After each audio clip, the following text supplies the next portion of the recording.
సోదరులందరికీ నమస్కారం అండి. ఈ వీడియోలో మనం 2026-27 సంవత్సరానికి సంబంధించి టాప్ 3 మిర్చి విత్తనాలు ఏమున్నాయో తెలుసుకుందామండి. ఈ సంవత్సరం అంటే ఈ 25-26 సంవత్సరానికి సంబంధించి మిరప రేటు ఎక్కువగా ఉంది. అంటే తేజ సెగ్మెంట్లో సంబంధించి మనకు 22,000 వరకు ఈ ఖమ్మం, వరంగల్, గుంటూరు మార్కెట్లో అధిక ధర పలకడం జరిగింది. అదేవిధంగా ఈ సంవత్సరం కూడా అంటే 2026-27 సంవత్సరం కూడా మనకు కనుక మిరప ధర బాగున్నట్లయితే రైతు సోదరులందరూ కూడా మంచి లాభాలు ఆర్జించడానికి అవకాశం ఉంది. పోయిన సంవత్సరం రేటు ఎందుకు ఎక్కువగా ఉందంటే మనకు మిరప వేసిన రైతులు చాలా తక్కువగా ఉన్నారు. తర్వాత పంట దిగుబడి కూడా తక్కువగా రావడం జరిగింది. కాబట్టి మనకు వచ్చిన పంటకి మంచి ధర లభించడం వలన ఈ కాస్త కూస్తో అంటే ఇప్పుడు దిగుబడి కూడా ఎంత అంటే 25 నుంచి 30 క్వింటాల మధ్య తీసిన రైతులు ఉన్నారు. కాబట్టి ఈ రేట్ ఎక్కువగా రావడం వల్ల మన రైతులందరూ కూడా లాభాల పట్టబట్టారనమాట. అయితే ఇప్పుడు నేను చెప్పబోయే విత్తనాలు ఏమైతే ఉన్నాయో అవి తేజ సెగ్మెంట్కు సంబంధించినవి అండి. ఎందుకంటే నేను ఎక్కువ శాతం ఇక్కడ చూసినవి మా ఏరియాలో వేసినవి మాత్రమే నేను చెప్పదలుచుకున్నాను. వేరే రకాల గురించి నాకు ఎక్కువగా అవగాహన లేదు కాబట్టి నేను వాటి గురించి చెప్పను. ఇక్కడ నేను చెప్పబోయే ఈ 3 విత్తనాలు కూడా మంచి ఎంఎన్సీ కంపెనీకి చెందినటువంటి అండి. ఈ ఎంఎన్సీ కంపెనీలలో ఎందుకు ఎంఎన్సీ అని చెప్తున్నా అంటే ఎంఎన్సీ కంపెనీలకు రీసెర్చ్ అండ్ డెవలప్మెంట్ సెంటర్ అనేది ఉంటుంది. వాళ్ళ శాస్త్రవేత్తలు చాలా జాగ్రత్తగా అన్ని రకాల ఫస్ట్ వాతావరణ పరిస్థితులను, తర్వాత ఈ తెగుళ్లను తట్టుకునే విధంగా, తర్వాత వైరస్ నుంచి మొక్కలను ఏ విధంగా కాపాడాలి, తర్వాత మనకు ఈ ఎర్రనల్లి, పసుపు నల్లి వాటి నుంచి మొక్కల్ని ఎలా కాపాడాలి, ఇట్లా వివిధ ఈ రకాలుగా వాళ్ళకు R&D యూనిట్ ఉంటుంది. కాబట్టి వాళ్ళు మంచి విత్తనాలు అనేవి రైతులకు అందించడానికి వీలుగా ఉంటుందన్నమాట. అయితే ఇక్కడ నేను ఫస్ట్ చెప్పబోయే విత్తనము రాశి కంపెనీ వాళ్ళది బ్లేజ్ అండి. ఈ రాశి కంపెనీలో మీ అందరికీ సుపరిచితమైనటువంటి పత్తి విత్తనాలు మీకు తెలిసినాయి అండి. స్విఫ్ట్, 659 ఇవన్నీ ఉన్నాయి కదా. దీనిలోనే ఇంకొక డివిజన్ ఉంటుంది, హైవేజ్ అని ఉంటుంది వీళ్ళది. అంటే అది కూరగాయలకు సంబంధించిన సెక్షన్ అనమాట. దాంట్లో వీళ్ళు రాశి వాళ్ళది బ్లేజ్ అని తీసుకురావడం జరిగింది. ఈ బ్లేజ్ అనే విత్తనం నేను దగ్గరగా 3-4 సంవత్సరాల నుంచి అమ్ముతున్నా అండి. ఈ బ్లేజ్ అనే విత్తనం యొక్క ప్రత్యేకత ఏంటంటే చాలామంది రైతు సోదరులు వైరస్ను తట్టుకునే రకాలు కావాలని అడిగారు. కాబట్టి ఈ బ్లేజ్ అనేది ముందు వరుసలో ఉంటుందండి. ఇంకా ఈ మొక్క క్యారెక్టర్ కనుక మనం గమనించినట్లయితే మనకు ఎత్తు పెరగడం కాదండి, దీనికి ఎక్కువగా పక్క కొమ్మలు వస్తాయి. మనం చెట్టును లేపినప్పుడు ఏం జరుగుతుందంటే ఇట్లా ఒక కొమ్మను పట్టుకొని కనుక లేపినట్లయితే దగ్గరగా 5 అడుగుల ఎత్తు వరకు కూడా ఇది పెరిగిద్ది అనమాట. కాకపోతే మనం దూరం నుంచి చూస్తే ఇట్లా వాలిపోయి ఉంటుంది, ఒక 3-3.5 అడుగుల ఎత్తులోనే కనబడుతుంది. అంటే మన నడుమెత్తు వరకే ఉన్నట్టు కనబడుతుంది చైన్లో కనుక వెళ్ళి చూస్తే. కానీ మనం ఏదన్నా కొమ్మను కనుక ఇట్లా పట్టుకొని పైకి లేపితే 5 అడుగుల ఎత్తు వరకు వస్తుంది అనమాట. దగ్గరగా గనుపులు వస్తాయి. ఎక్కడైతే మనకు దగ్గర గనుపులు వస్తాయో ఆ గనుపుల్లోంచే పువ్వులు మరియు కాయలు వచ్చే అవకాశం ఉంది. కాబట్టి దగ్గర గనుపులతోటి ఎక్కువ పూత కాత రావడానికి ఆస్కారం ఉంటుందన్నమాట. ఇది నల్ల తామర పురుగు, ఎర్రనల్లి ఏదైతే ఉధృతి ఉంటుందో దాన్ని తట్టుకోగలుగుతుంది. ఇంకొక ముఖ్యమైన క్యారెక్టర్ ఏంటంటే ఈ కాయకి తెగుళ్ళు అనేవి చాలా తక్కువ వస్తాయండి. అంటే ఈ కాయకుళ్ళు తెగులు కానీ లేదా మనకు కాయ తెలుపు వస్తూ ఉంటుంది. ఆ రోగం కూడా చాలా తక్కువ వచ్చే అవకాశం ఉందన్నమాట. దీంట్లో మనం మిరపకాయను కనుక గమనించినట్లయితే మనకు ఈ పొడుగు వచ్చేసి 9 నుంచి 10 సెంటీమీటర్లు ఉంటుంది. మళ్ళీ కాయలా వచ్చి చూస్తే మనకంటే ఇట్లా రౌండ్గా ఇట్లా కాయ లావు కనుక చూసినట్లయితే మనకు 0.7 సెంటీమీటర్ల నుంచి 0.8 సెంటీమీటర్లు అంటే 7 mm లేదా 8 mm లావుతో ఉంటుంది అనమాట. ఇంకేంటంటే మనకు ఈ ప్రకృతి ఒత్తిళ్ళు ఏమైతే ఉంటాయో అంటే అధిక వేడి, అధిక వర్షాలు ఇట్లాంటివి ఏమైతే ఉంటాయో వాటిని కూడా ఇది తట్టుకోగలుగుతుంది అనమాట. దీనికి ఇప్పుడు మనం కాయ కనుక చూసినట్లయితే దాని తోలు అంటే మనం ఎండబెట్టిన తర్వాత చాలా మృదువుగా ఉంటుంది, కొన్నిటికేమో ముడుచుకొని ఉంటుంది అనమాట. దీనికి చాలా స్మూత్గా ఉంటుంది. ఇక్కడ ఈ బ్లేజ్ యొక్క ముఖ్యమైన క్యారెక్టర్ ఇంకొకటి ఏంటంటే మనం కరెక్ట్గా ఆరబెడితే దాని రంగు చాలా నీట్గా వస్తుందండి. ఆ ఎరుపు రంగు ఏదైతే ఉంటుందో అది చాలా ఎంత మంచిగా ఆరితే అంత నీట్గా దాని ఎరుపు రంగు అనేది ఉంటుందన్నమాట. ఇది ఎక్కువ రోజులు నిల్వ ఉంటుంది, మనం నిల్వ చేసుకోవచ్చు. నిల్వ చేయడం వల్ల రైతులకు లాభం ఏంటంటే, సపోజ్ మనం ఇంటి దగ్గర వేసుకున్నా కానీ 1-2 నెలల వరకు, లేదా మనం ఏసీలో పెట్టుకున్నట్లయితే దీని రంగు అనేది మారదు. కాబట్టి మనకు దీని డిమాండ్ ఎక్కువగా ఉంటుందన్నమాట. తర్వాత దీన్ని ట్రాన్స్పోర్ట్ చేయడానికి కూడా చాలా అనుకూలంగా ఉంటుందన్నమాట. దీనికి ఉన్న ఈ రాశి బ్లేజ్కున్న ఇంకొక అత్యంత ముఖ్యమైన విషయం ఏంటంటే, ఇప్పుడు ఏప్రిల్ నెల వరకు కూడా ఇది పంట దిగుబడిని ఇస్తూనే ఉంటుందండి. కాకపోతే ఆ చివరలో వచ్చేటువంటి కాయలు ఏమైతే ఉన్నాయో కొంచెం పొడుగు తక్కువగా ఉంటాయి. కానీ మీరు కనుక గమనించినట్లయితే ఏప్రిల్ నెలలో కూడా ఈ పంట ఆకుపచ్చగా ఉండడం అనేది జరుగుతుంది. కాబట్టి మీ రైతు సోదరులందరికీ కూడా ఇది నమ్మకంగా మంచి దిగుబడినిచ్చే విత్తనం. ఇప్పుడు నేను రాశి బ్లేజ్ గురించి వివరించాను కదా, ఒక రైతు అనుభవం కూడా ఈ వీడియో క్లిప్లో యాడ్ చేస్తూ ఉన్నా. మీరు జాగ్రత్తగా గమనించండి. చాలామంది రైతు సోదరులు కూడా ఆ ఫీల్డ్లో ఉండడం జరిగింది. కానీ ఒక రైతు సోదరుడు ఏ విధంగా మాట్లాడుతున్నాడు ఈ విత్తనం గురించి అనేది కూడా మీరు గమనించగలరు. దాన్ని కూడా మీకు ఈ వీడియోలో అటాచ్ చేస్తున్నా. నా పేరు జర్పుల నరసింహ అండి. నేను అక్కినపురం తండ గ్రామ కాపురస్తుడిని. నేను గడ్డ వెంకటేశ్వర గారికి ప్రతి సంవత్సరం నేను బ్లేజ్ విత్తనం కొరకు ఆయన ఇంటికి పోయి తీసుకొస్తాను. ప్రతిసారి మందులు సిఫార్సు చేసే దాంట్లో ఆయన కీలక పాత్ర పోషిస్తాడండి. ఎంత కాస్ట్ అయినా కూడా ఆయన చెప్పిన మందులే కొడతాను. అందుకనే మనం నమ్మదగిన విషయం విత్తనం ఏంటంటే రాశి వాళ్ళది బ్లేజ్ విత్తనాలు.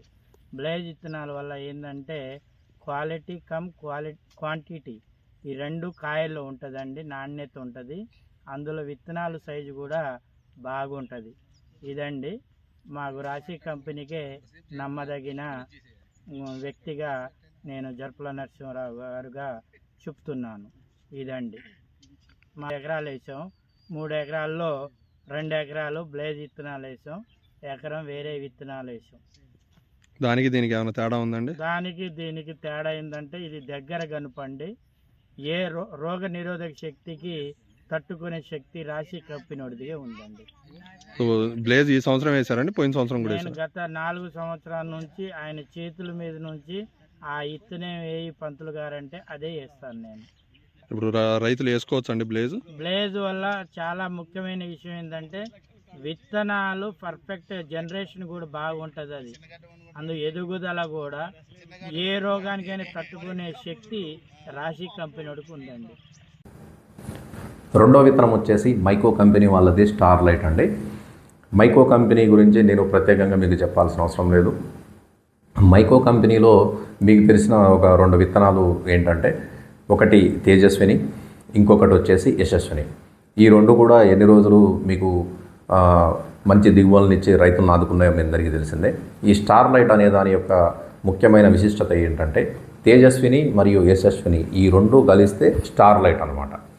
దీని మొక్క ప్రత్యేకత ఏంటంటే, మొక్క అనేది మనకు ఎక్కువ ఎత్తు పెరుగుద్ది, తర్వాత పక్క కొమ్మలకు వెళ్తుంది అనమాట. పక్క కొమ్మలు ఎక్కువగా వస్తాయి. ఎప్పుడైతే మనకు పక్క కొమ్మలు దగ్గర గనుపులతో వస్తాయో దాంట్లో పంట దిగుబడి ఎక్కువ వస్తుంది అనమాట. ఇంకొకటి ఏంటంటే, ఇది కూడా మనకు ఈ తెగుళ్ళకు సంబంధించినటువంటి అంటే కాయకుళ్ళు, కొమ్మకుళ్ళు తెగుళ్ళు ఏమైతే ఉంటాయో వాటిని తట్టుకోగలుగుతుంది. తర్వాత వైరస్కు సంబంధించి మళ్ళీ నల్ల తామర పురుగును, ఎర్రనల్లి, పసుపు నల్లిని కూడా ఇది సమర్థవంతంగా తట్టుకోగలుగుతుంది అనమాట. ఇంకొకటి ఏంటంటే, మనకు వాతావరణ ఒత్తిళ్లు కూడా ఉంటాయి. అంటే బెట్ట పరిస్థితులు వచ్చినప్పుడు కానీ, అధిక వేడి ఉన్నప్పుడు కానీ, తర్వాత అధిక వర్షాలు కురిసినప్పుడు కానీ, ఇలాంటి పరిస్థితులు వచ్చినా కానీ మొక్క తట్టుకోగలిగే శక్తి ఉంటుందన్నమాట. దీని కాయలు కనుక మనం చూసినట్లయితే 10 నుంచి 12 సెంటీమీటర్ల పొడవు ఉంటాయి. 10 నుంచి 12 సెంటీమీటర్ల పొడవు ఉంటుంది. తర్వాత ఈ కాయ యొక్క లావు కనుక చూసినట్లయితే 1 సెంటీమీటర్ నుంచి 1.1 సెంటీమీటర్ వరకు ఉంటుందన్నమాట. తర్వాత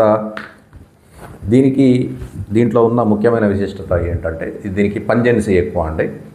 పంజెన్సీ అంటే కారము లేదా ఘాటు అనేది ఎక్కువ వస్తుంది అనమాట. ఈ కాయ రంగు కూడా మనకు ఎర్రగా ఉంటుంది. ఇంకా అత్యంత ముఖ్యమైన విషయం ఏంటంటే, ఇది ఇప్పుడు అంటే ఏప్రిల్ నెలలో కూడా మీకు తోటలు చూసినట్లయితే మీకు చాలా గ్రీనిష్గా తర్వాత మనం ఇప్పటికీ అంటే మార్చి ఏప్రిల్ నెలకే 2 లేదా 3 కటింగులు చేసి ఉంటాం కదండి.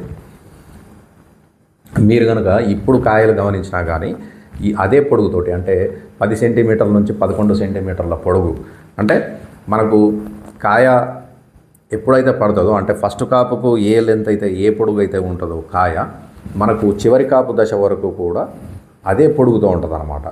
మనకు వేరే రకాల్లో కనుక గమనించినట్లయితే మనకు 3వది కానీ 4వది కానీ కాప్ సెట్టింగ్ అయిందనుకోండి, అవి చాలా పొట్టిగా ఉంటాయి కాయలు.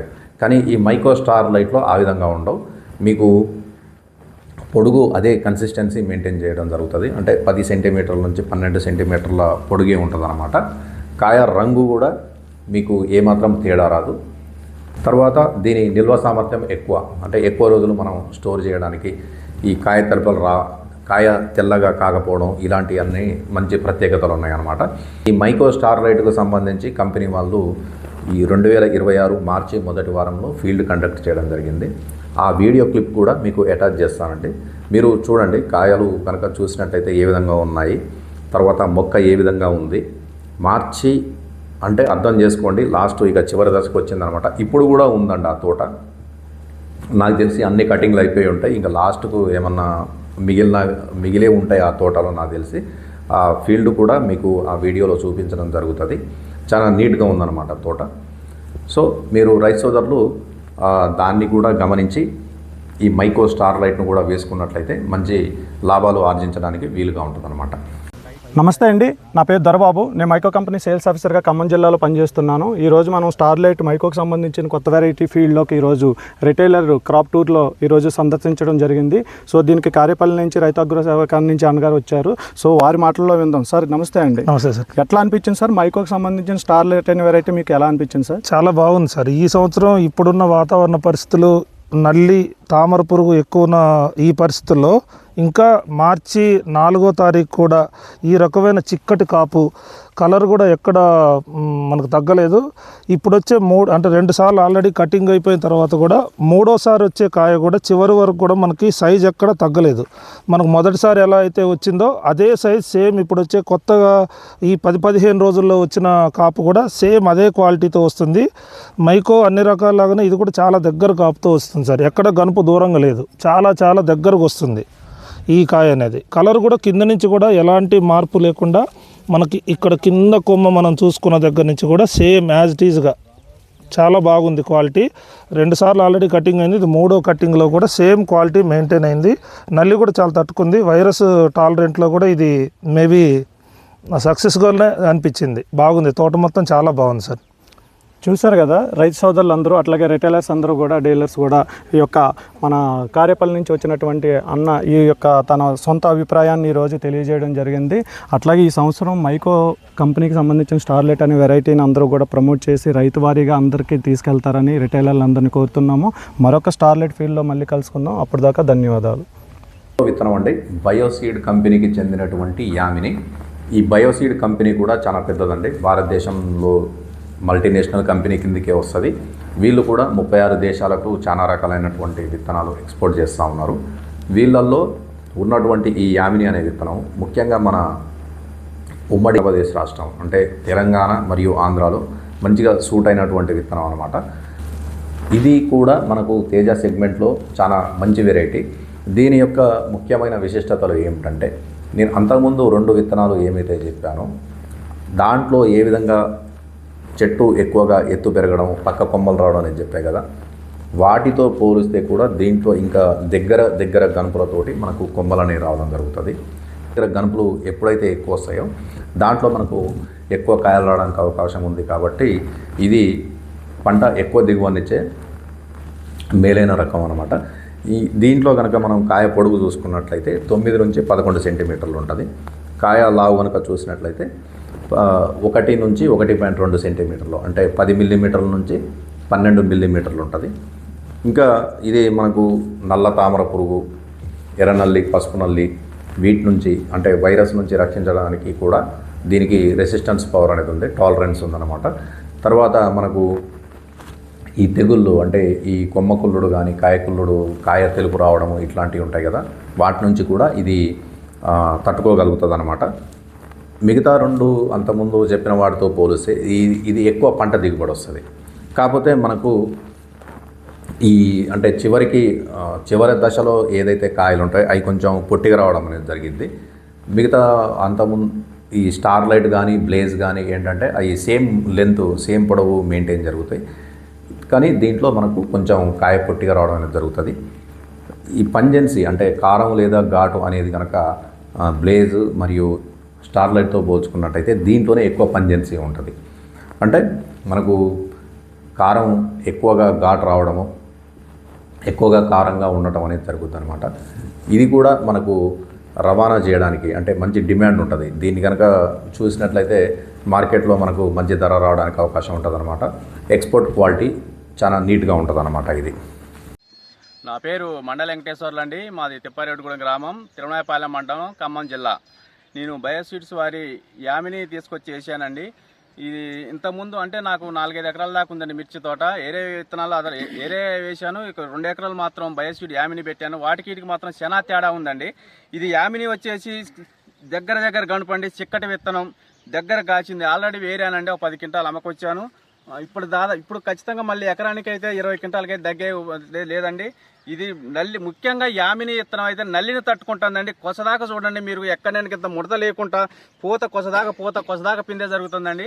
నేను 10 సంవత్సరాల నుంచి మిర్చి వేస్తున్నాను కానీ ఏరే విత్తనాలకి చాలా తేడా ఉందండి. వచ్చే సంవత్సరం కూడా ఈ విత్తనం ఖచ్చితంగా వేస్తాను. యామిని ఏరే రైతులు కూడా వేసుకోవాలని చెప్తున్నానండి. యామిని విత్తనం మాత్రం సక్సెస్ అయిందండి. ఈ బయోసీడ్ యామినికి సంబంధించినటువంటి వీడియో క్లిప్ కూడా మీకు అటాచ్ చేయడం జరుగుతుందండి. కాబట్టి ఈ పక్కా ప్రాక్టికల్గా రైతుల అనుభవం ద్వారా తెలుసుకొని చెప్పినటువంటి విత్తనాలు కాబట్టి మీరు రైతు సోదరులు వీటిని సాగు చేసి మంచి దిగుబడులు సాధించాలని కోరుకుంటున్నా అండి. మీకు కనుక ఈ విత్తనాల విషయంలో ఏమన్నా సందేహాలు ఉన్నట్లయితే కమెంట్ రూపంలో తెలియజేయగలరు, లేదా నాకు ఫోన్ చేసినా కానీ మీ సందేహాలను నివృత్తి చేస్తాను.